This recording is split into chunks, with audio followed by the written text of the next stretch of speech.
Hello दोस्तों, क्या हाल है आप सभी के। जय श्री श्याम।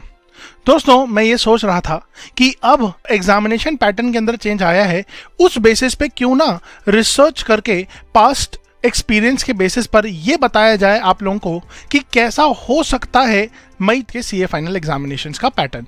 ठीक है ना। तो बिना टाइम वेस्ट किए आइए फटाफट से हम बात करते हैं अपनी, जो कि बहुत इंपॉर्टेंट है, दैट इज क्या हो सकता है pattern of the examination. Sir, आपको इस वीडियो को एंड तक जरूर से देखना है, वीडियो को लाइक करके जरूर से शेयर भी करना है। तो आइए हम अपनी बात को स्टार्ट करते हैं। ठीक है, पेपर 1 to 5। ठीक है, क्योंकि जो पेपर नंबर 6 है वो हमारा अलग है। ठीक है, इंटीग्रेटेड बिजनेस सॉल्यूशन, इसके लिए मैंने सेपरेट वीडियो अलग से बना रखी है। सीए फाइनल का जो चैनल है उस पर अलग से ये वीडियो डली हुई है, आप जरूर से इसको जाकर देखिएगा। ठीक है ना। बच्चे पेपर नंबर 1 to 5 में, बचे हुए पेपर नंबर 1 to 5 में आइए हम बात करते हैं कि सर क्या होने वाला है। तो 30 मार्क्स का एमसीक्यू होने वाला है और 60 मार्क्स का डिस्क्रिप्टिव होने वाला है। ठीक है ना। पेपर नंबर 6 में 60-40 का रेशियो था, यहां पर 30 to 70 मार्क्स का रेशियो है। ठीक है ना। चलिए, तो यहां पर पेपर नंबर 6 की अगर मैं बात कर दूं, मैं लिख ही देता हूं, तब भी आप लोग वीडियो डिटेल में देखना हो तो देख लीजिएगा। 40% एमसीक्यू है, 60% मार्क्स आपका डिस्क्रिप्टिव है। ठीक है ना। चलिए, अच्छा, इन 30 मार्क्स के एमसीक्यूज में क्या क्या होने वाला है।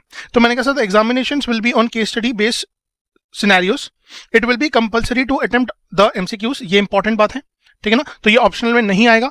जानबूझ के आईसीएआई आपको फंसाने की कोशिश करती है, जैसे कि हर समय करती ही है, वैसे ही यहां पर एमसीक्यूज के माध्यम से आपको फंसाने की कोशिश की जाएगी। ठीक है ना। हालांकि अच्छी बात यह है कि यहां पर कोई भी नेगेटिव मार्किंग नहीं होने वाली है। ठीक है ना। The case study scenarios will be framed from descriptive questions of ICAI practical subjects. अब क्या मतलब हुआ इसका। मैंने कहा सर, इसका मतलब ये हुआ कि मान लीजिए अगर एएफएम का या एफआर का कोई प्रैक्टिकल क्वेश्चन है, मान लीजिए फॉर एग्जांपल हम पोर्टफोलियो मैनेजमेंट को ले लेते हैं एएफएम के अंदर और हम ले लेते हैं कंसोलिडेशन एफआर के अंदर। ठीक है ना। तो इन दोनों के अंदर जो डिस्क्रिप्टिव क्वेश्चंस बनते थे उन्हीं की रिक्वायरमेंट्स को हम क्या कर देंगे, मैंने कहा सर रिक्वायरमेंट 1, 2, 3 में इस तरह डिवाइड करके हम उसके एमसीक्यूज बना देंगे। ठीक है ना। चलिए, अच्छा, अगर कोई एमसीक्यू बुक आईसीआई ने प्रोवाइड की है, सर हम जानते हैं कि आईसीआई की ऐप पे कुछ एमसीक्यूज आए हैं, तो आप उनको जरूर से रेफर करेंगे, आपको ये बिल्कुल भी मिस आउट नहीं करना है। ठीक है ना। चलिए आगे चलते हैं। सर, ये जो 70 मार्क्स के डिस्क्रिप्टिव है, इसमें क्या ध्यान रखना है। तो सर, क्वेश्चन नंबर 1 जैसे कि हमेशा कंपलसरी होता है, वैसे ये भी कंपलसरी होने वाला है। ठीक है ना। अब आगे बात करते हैं, सर जो स्ट्रक्चर होने वाला है, ठीक है ना, डिस्क्रिप्टिव सेक्शन का, वो कैसे होगा।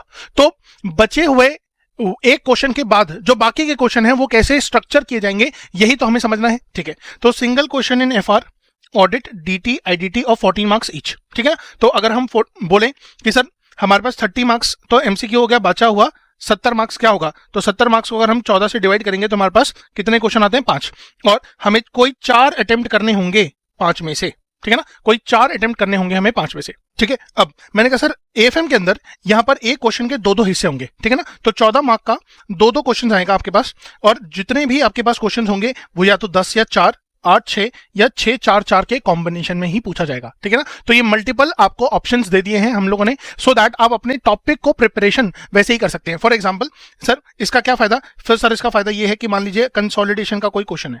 ठीक है, कंसोलिडेशन हो गया, आपका फाइनेंशियल इंस्ट्रूमेंट्स हो गया, आपका रेवेन्यू हो गया, ये सारे क्वेश्चंस की जो प्रोबेबिलिटी बनेगी वो या तो 14 मार्क की बनेगी, या तो 10 मार्क की बनेगी, या तो 8 मार्क की ही बन सकती है। ठीक है ना। अगर बहुत छोटा क्वेश्चन भी आया तो भी सर 8 मार्क से कम तो आएगा ही नहीं। ठीक है। इसी तरह सर छोटे छोटे टॉपिक्स हमारे पास या तो 6 या तो 4 नंबर के ही पूछे जाएंगे। तो यहां पर हमें तैयारी करने में भी बड़ी आसानी होती है कि सर हम ये बात एक्सपेक्ट कर सकें कि कौन से चैप्टर से कितनी वेटेज, कितने मैक्सिमम नंबर का क्वेश्चन पूछा जा सकता है। ठीक है ना। चलिए, तो यहां पर दोस्तों हमारे डिस्क्रिप्टिव का पूरी डिस्कशन हो चुकी है।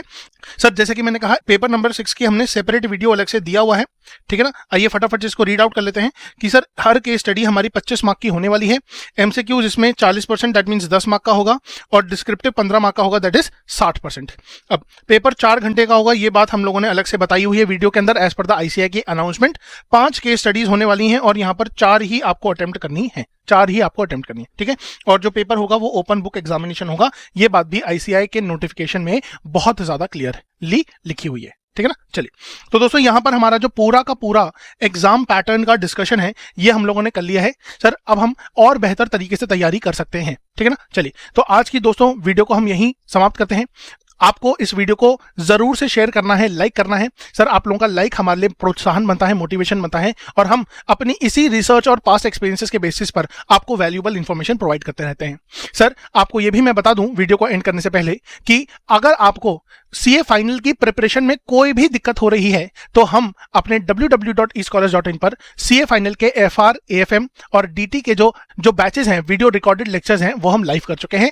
आप उनको एट वेरी अफोर्डेबल प्राइसेस जाकर एनरोल कर सकते हैं, ठीक है ना। ये जो लेक्चर्स हैं ये एज पर आईसीआई मॉड्यूल बनाए गए हैं। इसमें सारे तरीके के पास्ट एमटीपी आरटीपी क्वेश्चन सब कुछ आपको प्रोवाइड किया जाएगा at very very affordable rates, ठीक है। तो अपनी प्रिपरेशन की जर्नी को बड़ा ही आसान सुखद बनाने के लिए आप फटाफट से जाइए और अपने आप को एनरोल कीजिए। चलिए दोस्तों, आज के लिए इतना ही। मिलते हैं नेक्स्ट वैल्यूएबल इंफॉर्मेटिव वीडियो में। तब तक के लिए बाय बाय दोस्तों।